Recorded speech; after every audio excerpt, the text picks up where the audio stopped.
সুপ্রিয় দর্শক মণ্ডলী, তো আমি এখন আছি হরিরামপুর হারুকান্দি ইউনিয়নের মির্জানগর চরে।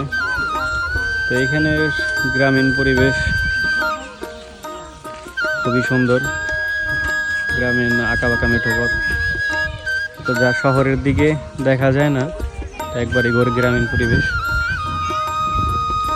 দেখলে আসলে 90 দশকের কথা মনে পড়ে যায়, মন জড়িয়ে যায় একবারে।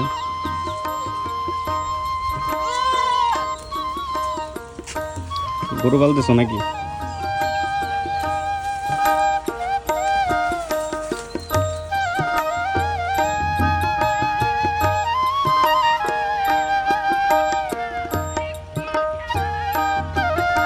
চরের ভুট্টার বাজার চলছে আর বাচ্চাগুলো আমার পাশে মাঠে খেলাধুলা করছে।